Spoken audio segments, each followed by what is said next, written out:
Can you remember the last time that you happy cried or cried from happiness? I can remember only a few times in my entire life. I may have cried when my best friend told me that she was going to move home from Australia after a few years of living away. I definitely cried when I found out that my brother was safe after he landed in Sri Lanka during the 2019 terrorist attacks. I'm sure we can all agree that you're not supposed to happy cry every day, but I genuinely could. I could cry with happiness every day when I walk my dog around my neighbourhood and I see the various pieces of BlackLivesMatter art are still displayed in my neighbours' windows. That art means a lot to me. It makes me feel like a subsection of Scottish society so often ignored is finally being heard. It makes me feel supported by strangers that I've never even met. It makes me feel optimistic about a future where Scotland is honest about racism in our own society. And it actually makes me feel safer. I have long considered art one of the greatest forms of communication, and I'm a big fan of the 1980s Black British art movement. In the last year, art has become my main form of protest, and in May 2020 I set up a GoFundMe for my first anti-racism art mural, in the hope that I could create more art that would make other people feel the same way that those window displays make me feel. For the next 10 minutes I'm going to tell you about the Glasgow South Anti-Racism Art Project, what I hope it can achieve, and I promise I'm not going to cry. So when I was young, I discovered that the world perceived me differently, and this changed how I perceived the world. It took me several more years, however, to understand that this reality is not openly accepted in Scottish society. What is such a real experience to myself and other Black Scottish citizens is often overlooked or downplayed or denied. It's true that Scotland's an amazing place to grow up. It is a friendly and welcoming country. But it's also true that we're not immune to racism. I feel like the pandemic, and unfortunately the brutal murder of George Floyd, has caused Scotland to self-reflect, the same as many other countries around the world. Millions of people have now raised their voices and continue to do so in response to the ongoing situation of racial injustice in the US. Thousands of people gathered in Glasgow Green alone to march in solidarity with the Black Lives Matter movement. These protests are a reflection of legitimate frustration after decades of failure to reform. However, racism is not new and is not limited to the US.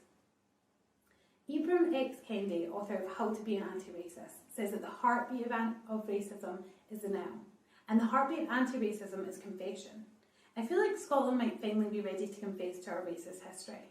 And the Black Curriculum Enterprise is reimagining an education where Black British history is finally taught honestly. However, there's no point in acknowledging the atrocities of the past if we're not willing to face the racism that's still abundant in Scottish society today. To many of you this may be surprising, because what we so often hear is Scotland is not racist, or Scotland is not racist in comparison to other countries like the US or even England. There is a perception that Scotland is no longer racist as if we ever admitted that we were, when in reality the statistics indicate that Scotland is failing to meet its legal obligation to deliver racial equality.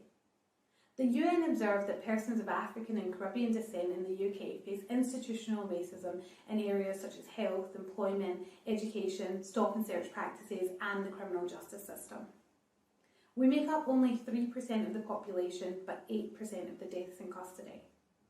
Black women are 5 times more likely to die during and after pregnancy than white women. Black men are 4.2 times more likely and black women 4.3 times more likely to die of coronavirus than white men and women. These are people, not numbers, and what makes it worse is this consistent farce that this has nothing to do with their skin colour. It's time to admit that the outcomes of racism in Scotland, although more subtle than a knee on your neck or a bullet in your back, are just as significant. It's time to admit that Scotland is not racist. And we need to acknowledge that racism is experienced on a spectrum, and that spectrum dictates that the darker your skin colour, the greater your disadvantage. This distorted view that Scotland is in any way immune to racism prevents us from actually challenging racism in our country. It also erases the experiences of Black Scottish citizens. The first step towards fixing any problem is acknowledging that you have one. And 2020 felt like a moment of racial consciousness. It felt like it woke many people up, but it also felt like déjà vu. At first I was apprehensive about feeling hopeful about the possibility of any real change. I imagined that this may be like after the murder of Stephen Lawrence, when everyone in the UK seemed to publicly acknowledged that we had a problem, but then the news cycle moved on and so did the focus. And this is not the first time that art has been used to reflect the experience of marginalised groups in the UK society. The 1989 exhibition entitled The Other Story was used to reflect Britain's colonial past and racism in our society.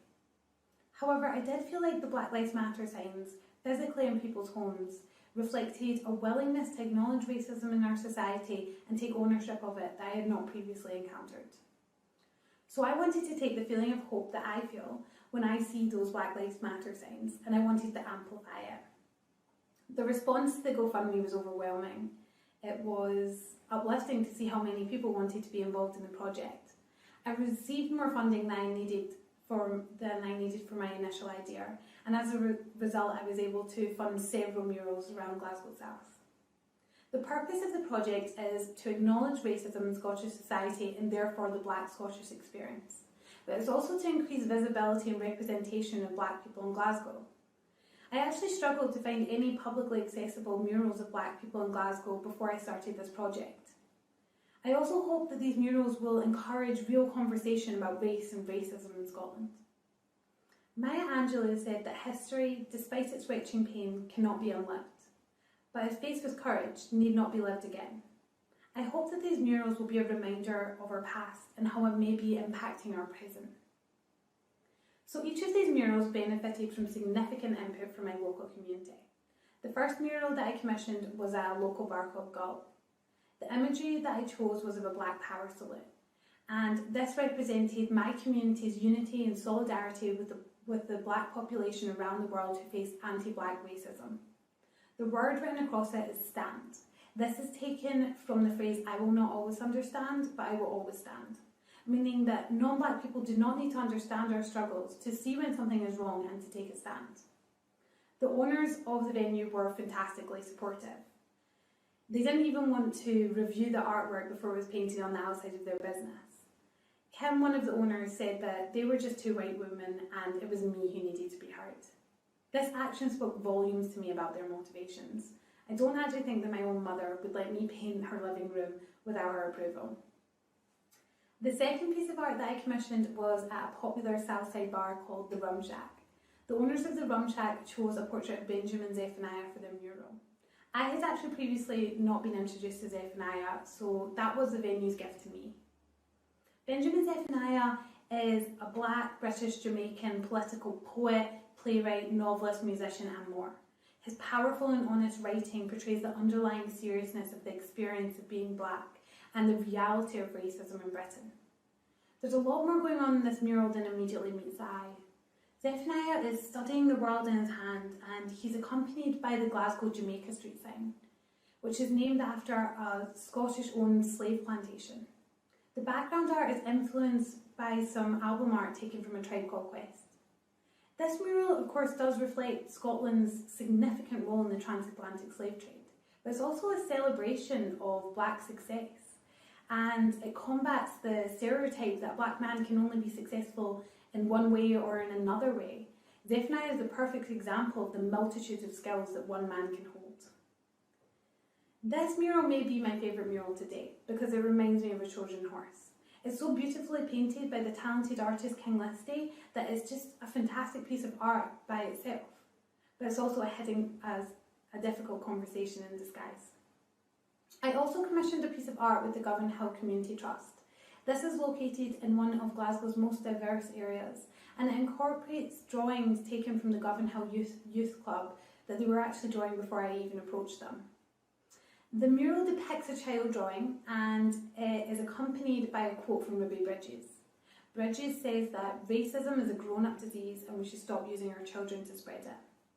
Bridges was the first Black child to attend a previously all-white 1960s Louisiana school. She's also the subject of the 1964 Norman Rockwell painting, The Problem We All Live With. To me, this mural represents the importance of the younger generation in our fight against racism, and also the impact of racism on children. The last two murals that I commissioned were also in Shawlands, and they were used to celebrate the Black cultural contribution to the sport of football. The first mural is of Andrew Watson, the world's first Black international football player who also happened to be Scottish. Andrew Watson captained the Scottish team in a game against England in 1881 and won 6-1, which as of this day in 2021 is still a record home defeat against England. Another black football player wasn't chosen to play for the Scotland team for another 120 years. The other mural that I commissioned in that same lane is of Pelé, arguably the world's greatest footballer, or the greatest footballer who has ever lived. Together, to me, these murals represent the immeasurable legacy of black footballers to the sport, past, present and future. However, it should also be a reminder that football has a racism problem, and that Scotland has always been willing to accept the proceeds of black talent, but not always black people. The experience of commissioning art in this location was mixed. The owner of the venue that we painted is a fierce ally of the Black Lives Matter movement. And several teachers contacted me to let me know that they were actually designing class plans around the little known history of Andrew Watson as a result of seeing this mural. At the same time, members of the public actually vandalised this mural because they don't support Black Lives Matter. Now, of course, this is saddening to see for myself and the artist, and for everyone these murals are supposed to represent and support. But it's also an important reminder of the need for this work and the fact that we can't leave anyone behind. Now, all of this work is just a small part of the overall Scotland-wide artistic support of Black Lives Matter. The Scotland-wide Black Lives Matter mural trail continues to grow, creating powerful and impactful visual reminders of the importance of acknowledging, discussing and challenging racism in our society. My next mural is going to be a collaboration with the NHS, and it aims to highlight racial health disparities in maternal mortality. I don't know how to fix racism, police brutality, or racial health disparities, but I do know that we'll actually need to acknowledge that we have a problem in order to fix it. I'll continue to grow cautiously more hopeful as all the Black Lives Matter signs remain in people's windows. I hope that we can see real change sometime in the near future. In the meantime, I hope that these murals will be a lasting reminder of not only how far we have come, but how far we still have to go.